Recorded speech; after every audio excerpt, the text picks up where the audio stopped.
Welcome to Finding Inspiration. The goal of this show is to comment, discuss, and critique various artworks that I find on the internet that I think are very good, or of what other people request for me to talk about. And the purpose of this, the goal, is to try to gain some kind of inspiration from the artwork and to possibly gain additional knowledge from it to improve one's own artistic abilities. I hope you enjoy the show. I'd like to start off today with talking about this piece here. This is Maelstrom by Eliath, and this is very similar to the style of art that I create. It's essentially just straight up digital art, but more predicated to 3D photo manipulation. Now, there's not much photo manipulation going on here. The background, I do feel there is, just because there's probably some stock images used there. It looks like there's some cloud stock images. But let me kind of describe how this type of art style works. There's three sort of main components. You have the brush work that creates the atmosphere, which is usually a combination of the atmosphere, that is the combination of the background along with the various brushings that's done on top of this 3D model, this render here. And the render can be in any various position, any sort of foreshortening, any length, depth, whatever. This one, of course, has a bit, and it sort of has this curvature. And I feel that this one was probably done in Cinema 4D, just because the way it looks really reminds me of a piece that I've done before. At least with the render, that is. And so you basically just kind of create this abstract render, which usually utilizing the metallic material, very bright, very shiny, reflects light extremely well, and it just has this array of color and all of these reflections and everything. It looks really great.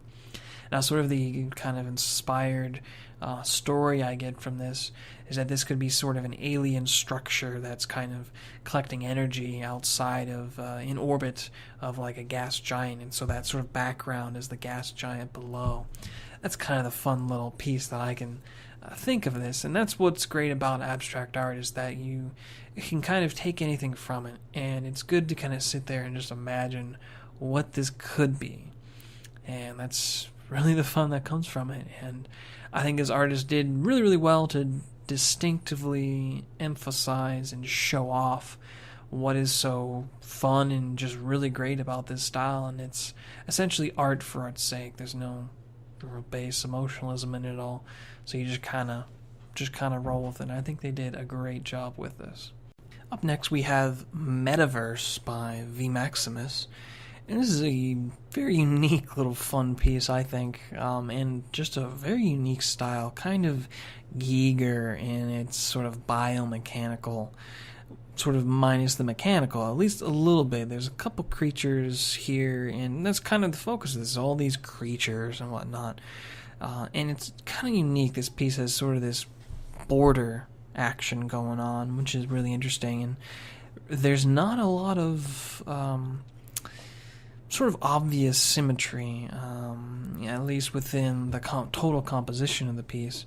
Yes, there's individual creatures here that have some various obvious symmetry. That sort of red with blue eyes creature there, that's got some symmetry going on. You got some radial symmetry a little bit, or sort of that whole, what's it called? Oh shit, I can't think of it. It's like the golden ratio, there you go. Golden ratio kind of going on with the spirals there, and those little cone eyes at the bottom right, those are kind of cute. Those are really cool. But that little on the left, sort of in the middle left, with the eye there, and it's got this sort of membrane around it, and it has what looks almost like machinery beneath it, and all this layering of different lines, which are very round. There's a very roundness to this, and there's all these segmentations and sort of cables and whatnot going through all of this. And what this really signifies, I think, and is maybe not necessarily symbolic of, but is representing the unique aesthetic of the sort of deep sea creatures, these animals and whatnot that we see in the deep sea that are just intensely surreal and just crazy looking. You've even got right below that little red flying dude, you've got that little guy that's got the little light on its head so it can see around the deep dark. That was really cool. This is just fun to look at because there's so much going on. All these little different guys flying around and everything. So I think this definitely has just a really fun and enjoyable composition with some kind of dark eeriness to it. Definitely check out more of this guy's work. He's got a lot of similar stuff to this one. For our third piece, we have Overflow Invisible Shyness by Child Heroes. This is a very fun piece here. Obviously very, very Japanese with that style and everything. And, sort of cultivating that sort of festival kind of style that you see throughout Japanese culture and within art. It hits very home to that particular, Eastern type of style, with all the lanterns above, all the different colors, very bright colors and everything, the parchment, piece of paper, sort of maybe ancient, I guess, might be, because it's not really medieval, it's that older, Edo period style, which is very old, right? And all the different creatures and everything, the different characters, the fish, which you have a sort of one real sort of fish, and you sort of the kind of festival ones, which I think are kind of like kites and whatnot, right? Those ones that are right above the guy's head. You have these two characters that are kind of just relaxing, chilling, and they're sort of enveloped by the entirety of this festival aesthetic, and even the background, which it almost seems like they're suspended in space, because the background, there is no floor. There's sort of an emphasized floor that they're sitting on and that things are sitting on, but there isn't actually anything there. It's just the background and the different swirls and movement of all these different forms flowing and going across, and the background has all these different triangles and sort of the deep red that then gives sort of a shadow, kind of a dark background that all of this light can sit on top of, and creates a bit of a depth there. And there is kind of some implied depth going on. The man is obviously in front of the woman, because there's a bit of an angle you can see where their shoes are kind of within the same line of each other. But really cool piece. I believe this is something that doesn't seem digital. I think this is done in an analog setting, but really fun, and I enjoy this a lot. This artist definitely has a good skill.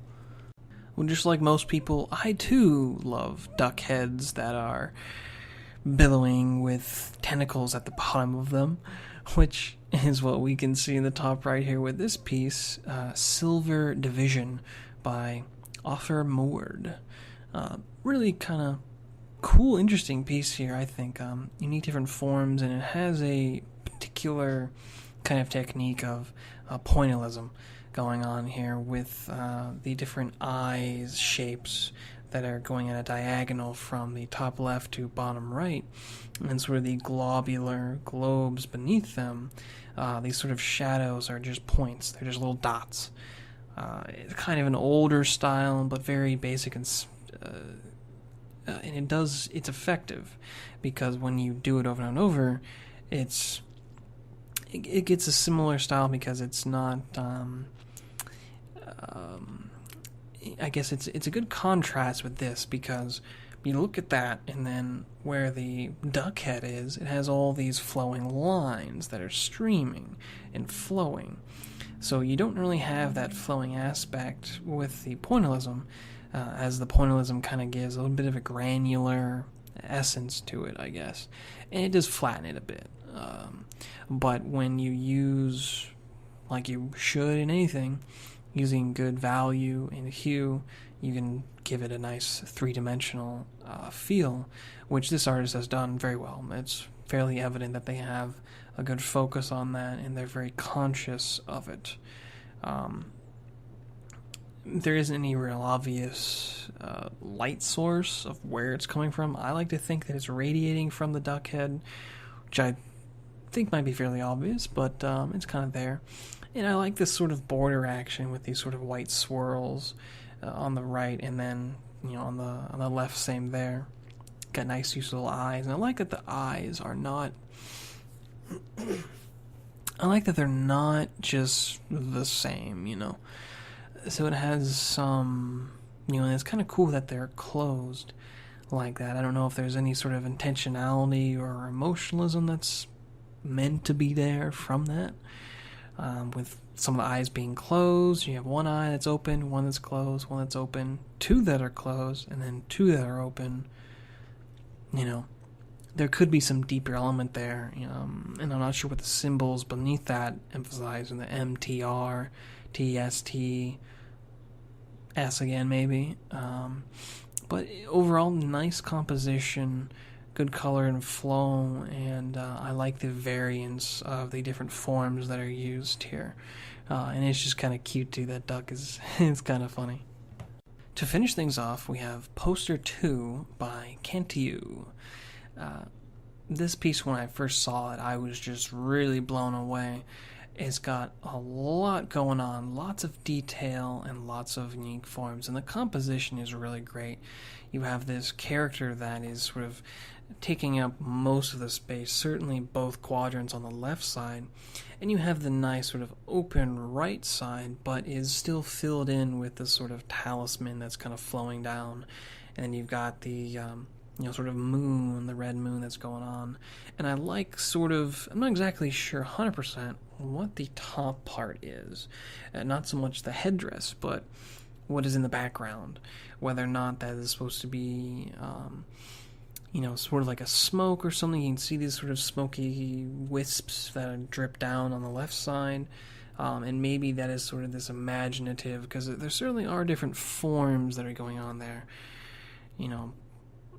Maybe some mysticism, certainly, and there is quite a bit here. I think there's definitely a lot of implied mysticism and symbolism here, going with like some sort of occultish Kabbalah type of deal, right? Definitely some sort of religious overtones, that's for sure. I do like, the sort of female character. She's could be, a priestess of some kind, what have you. That's certainly that type of vibe that I'm getting, and it's very well done. And I like that her form is done very subtly and very well with the anatomy. The nose, the mouth, that profile shot. It's not quite dead on, but a little angled, and that everything else is, she's sort of weighed down by this. It feels like it's very heavy. And I like the big nose and the eyes and everything. Just the whole composition of this headdress. And all the layers of these different ornaments that are coming down over her and then sort of flowing on the back.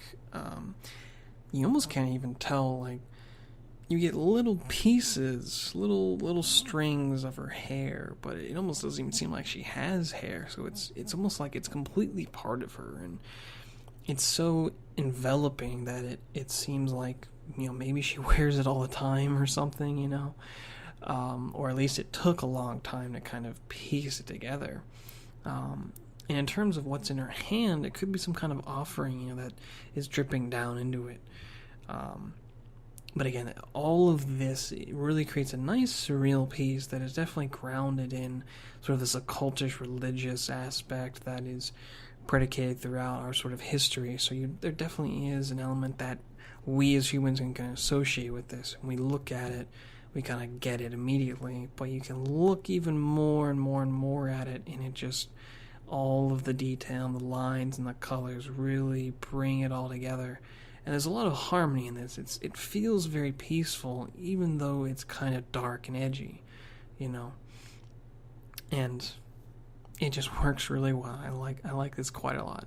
Very, very well done. Well, I'd say that about does it for this episode. I hope you all enjoyed it. Please, again, give these artists your attention. The details to all the works of art in this episode and any following episode will be in the description, and I'll try and see if I can do annotations too.